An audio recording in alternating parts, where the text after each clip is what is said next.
The low view of God, entertained almost universally among Christians, is the cause of 100 lesser evils everywhere among us. A whole new philosophy of the Christian life has resulted from this one basic error in our religious thinking. With our loss of the sense of majesty has come the further loss of religious awe and consciousness of the divine presence. We have lost our spirit of worship and our ability to withdraw inwardly to meet God in adoring silence. Modern Christianity is simply not producing the kind of Christian who can appreciate or experience the life in the Spirit. The words, "Be still and know that I am God," mean next to nothing to the self-confident, bustling worshiper in this middle period of the 20th century.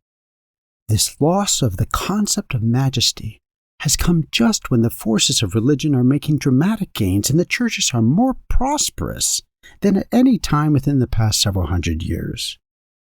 But the alarming thing is that our gains are mostly external and our losses wholly internal.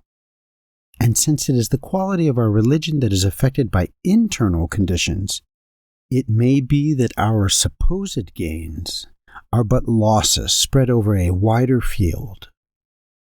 The only way to recoup our spiritual losses is to go back to the cause of them and make such corrections as the truth warrants. The decline of the knowledge of the holy has brought on our troubles. A rediscovery of the majesty of God will go a long way toward curing them. It is impossible to keep our moral practices sound and our inward attitudes right while our idea of God is erroneous or inadequate. If we would bring back spiritual power to our lives, we must begin to think of God more nearly as He is. As my humble contribution to a better understanding of the majesty in the heavens, I offer this reverent study of the attributes of God. Were Christians today reading such works as those of Augustine or Anselm, a book like this would have no reason for being. But such illuminated masters are known to modern Christians only by name.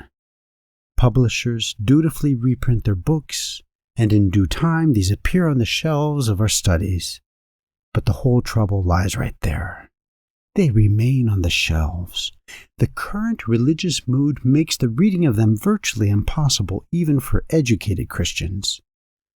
Apparently not many Christians will wade through hundreds of pages of heavy religious matter requiring sustained concentration.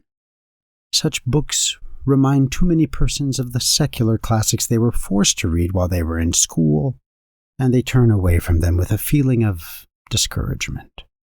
For that reason, an effort such as this may not be without some beneficial effect.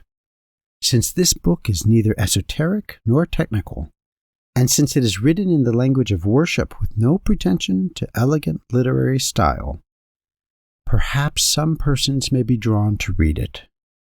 While I believe that nothing will be found here contrary to sound Christian theology, I yet write not for professional theologians, but for plain persons, whose hearts stir them up to seek after God Himself. It is my hope that this small book may contribute somewhat to the promotion of personal heart religion among us.